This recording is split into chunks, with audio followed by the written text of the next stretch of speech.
This project is titled Gender, Social Accountability, and Commitments. Does Anonymity Matter? And is joint work with Amanda Felke from Lake Forest College and Eva Ziadullah from the University of Notre Dame. The motivation for our work is the result of something all of us as instructors face, and that is the tendency of students to wait until due dates to work on assignments and to study for exams very close to the exam time. So this problem of procrastination we found to be worse when classes are online or asynchronous, as many of us had to deal with during the pandemic, because we do not have as many opportunities to keep students on track with the course content, such as in a face-to-face setting.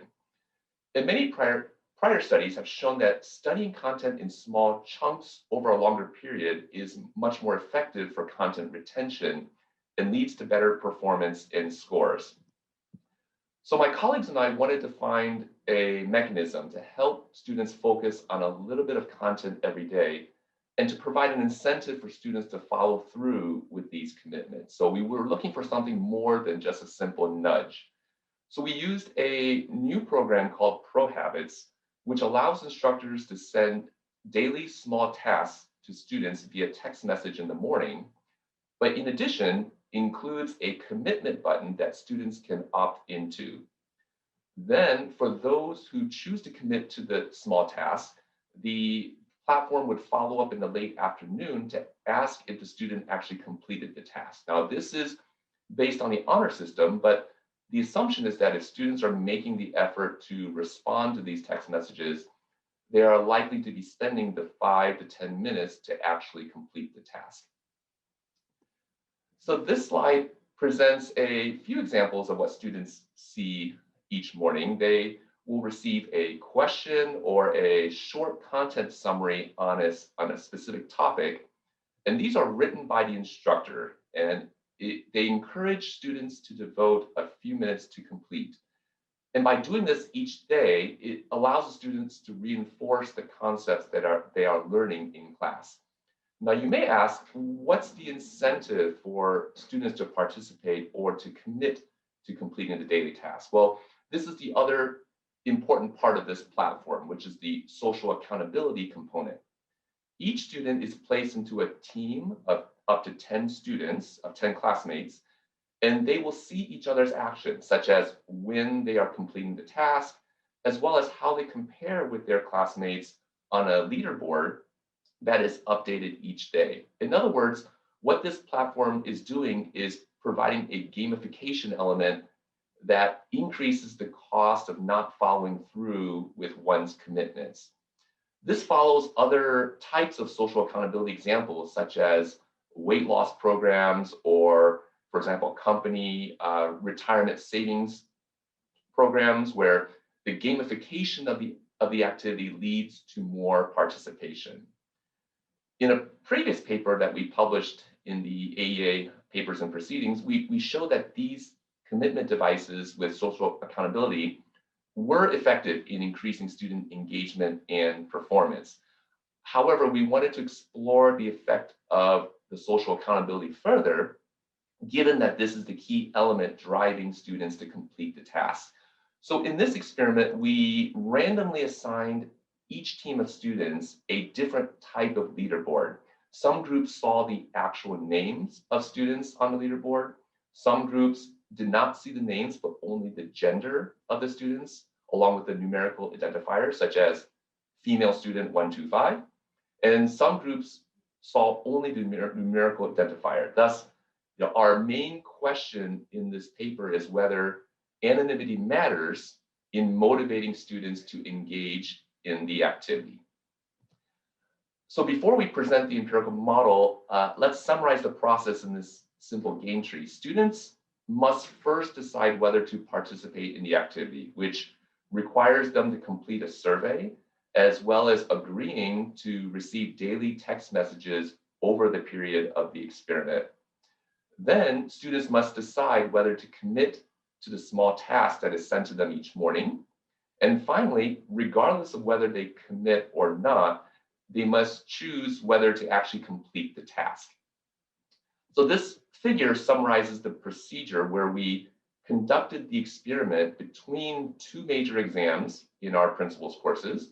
And during this period, students received the commitment devices as well as the leaderboard, which shows either the full names of students, only the gender, or complete anonymity.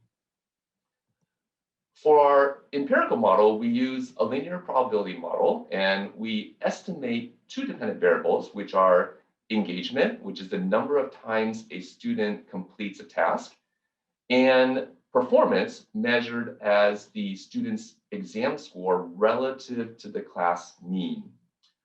Our main explanatory variables includes the anonymity treatment, along with the gender treatment, and a set of control variables that includes the student's prior exam scores prior to the experiment, along with demographic variables and course fixed effects. The descriptive statistics for our dependent variables, we run the regression with the entire sample as well as with the female and male samples separately, so we can see if there are any patterns between different genders. And our descriptive statistics for our explanatory variables are mostly fairly standard, so I won't spend much time on this slide. Let's, for the sake of our short amount of time, we'll proceed directly to the results. So there are two key results in our study. The first set of results focuses on the anonymity treatment and the gender treatment on the engagement dependent variable. Here we find that the names of students, when the names of students are shown on the leaderboard, students overall are less likely to be engaged in completing the tasks.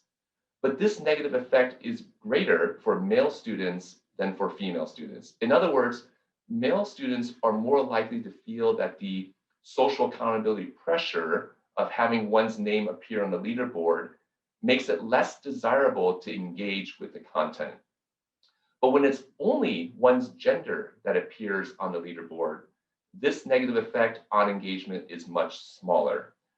This suggests that when leaderboards are anonymous, students are more likely to engage with the material, and this is more pronounced for female students. In our second set of results, we measure the effect of our social accountability treatments on exam performance after the experiment. Now, remember that in our previous study, we found that these commitment devices with social accountability, they improve student performance overall, but we expand on this finding to show that female students actually perform better when the leaderboards are not anonymous. In other words, when leaderboards reveal the full names of students, female students tend to do better on exams. And all of our control variables, which are not shown here, are mostly as expected. As far as the implications, our results show that commitment devices with social accountability can mitigate the problem of procrastination among students, but the effects may be asymmetric. Social accountability via leaderboards may actually reduce engagements when the names are not anonymous. However, female students tend to do better when the leaderboards are not anonymous. So these findings can help us devise better strategies for motivating students, especially as more classes are being offered online and with more flexible due dates that are more prone to procrastination. So to conclude, I'd like to briefly describe how we plan to extend this work. Specifically, we want to further emphasize the effects of the leaderboard by studying how students respond to what they see. For example, do male students respond more strongly when there are other male students or female students ahead of them on the leaderboard? And how do female students respond to the same situation? Or does gender composition of leaderboard just doesn't matter at all? So these are some of the gamification elements that we plan to explore further in order to gain a better understanding of what motivates students to stay engaged with course content. So thank you.